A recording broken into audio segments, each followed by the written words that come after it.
দুর্দান্ত স্বাদের আজকে বানিয়ে ফেললাম পরোটা বা গোলা রুটি। কীভাবে বানাবে সেই সমস্ত কিছুই কিন্তু এই ভিডিওর মাধ্যমে বলা থাকবে। কেউ স্কিপ করবে না, পুরো ভিডিওটি দেখার অনুরোধ রইল। তাহলে চলো ভিডিওটি শুরু করি। প্রথমেই আমি যেটা করেছিলাম, সুজি, ময়দা, খাবার সোডা, চিনি দিয়ে সমস্ত কিছু দিয়ে একটা ব্যাটার বানিয়ে 10 থেকে 15 মিনিট ঢাকা দিয়ে রেখে দিয়েছিলাম। তোমরা যারা ঝাল খাবে তারা কিন্তু অবশ্যই এখানে ঝাল, গাজর, বিনস সমস্ত কিছু অ্যাড করতে পারো, কিন্তু আমি এখন কিন্তু কোনো ঝাল বা কোনো কিছুই ব্যবহার করিনি, কারণ প্রথমেই একটা গোলা রুটি বানাবো, সেটা মেয়ের জন্য, তাই ঝটপট করে আগে মেয়ের জন্যই কিন্তু একটা গোলা রুটি বানিয়ে নেব। দেখতেই পাচ্ছ আমি কিন্তু গ্যাস ধরিয়ে প্যানটা বসিয়ে দিয়েছি ননস্টিকের। সেটা গরম হয়ে গেছে, সামান্য একটু তেল ব্রাশ করে নিয়ে 1 থেকে 1.5 চামচ দিয়ে ভালো করে ঘুরিয়ে একটু চারিদিকে ছড়িয়ে দিয়েছি। তারপরেই কিন্তু 1 থেকে 2 মিনিট একটু অপেক্ষা করতে হবে। 1 থেকে 2 মিনিট অপেক্ষা করার পরে কিন্তু উল্টে পাল্টে সুন্দর করে কিন্তু ভেজে নিতে হবে এই গোলা রুটি বা পরোটা।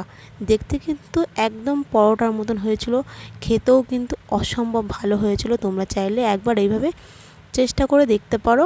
এইভাবে কিন্তু পরোটা বানিয়ে খাওয়াও যায়। যারা অফিসে যাও বা স্কুলে যাও তারা কিন্তু অবশ্যই ঝটপট করে এইভাবে কিন্তু একবার পরোটা বানিয়ে খেয়ে দেখতে পারো। যতক্ষণ এই পরোটাটা হচ্ছে ততক্ষণ আমি একটু দুধ চা খেয়ে নিই, কারণ আজকে সারাদিন একটু চা খাওয়া হয়নি, তাই ভাবলাম রান্না করতে করতেই চাটা খেয়ে নিই।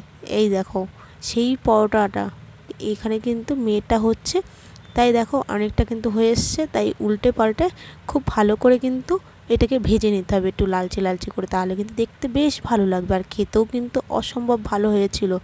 তোমাদের যদি বিশ্বাস না হয় তাহলে তোমরা একবার বাড়িতে এইভাবে গোলা রুটি রেসিপিটা একবার ট্রাই করে দেখো। এরপরে কিন্তু লঙ্কা কুচি দিয়ে দিয়েছি, আমি আর শাশুড়ি মা যেহেতু খাবো তাই আমরা একটু ঝাল ঝাল খাবো, তাই এর মধ্যে একটু লঙ্কা কুচি দিয়ে ভালো করে ফেটিয়ে নিয়ে এরপরে কিন্তু আরও একটা চাটুইয়ের মধ্যে বসিয়ে দিলাম। আর এদিকে দেখো আরও একটা কিন্তু লঙ্কা দিয়ে পরোটা বা গোলা রুটি কিন্তু হয়ে গেছে, তো সেটা দেখাচ্ছি, সেটাও কিন্তু অসম্ভব ভালো হয়েছিল।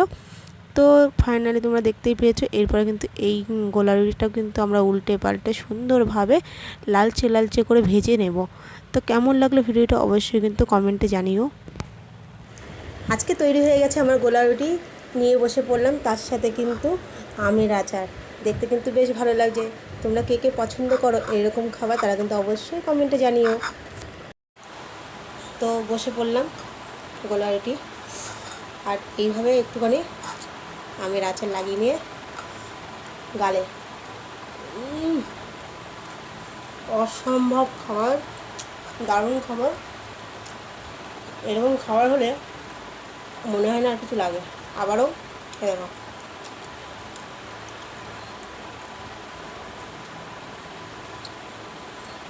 জাস্ট কোনো কথা হবে না। গরম গরম খাবার, মুখে তো ছাকা লাগছে, তার জন্য কিছু বলতে পারছি না।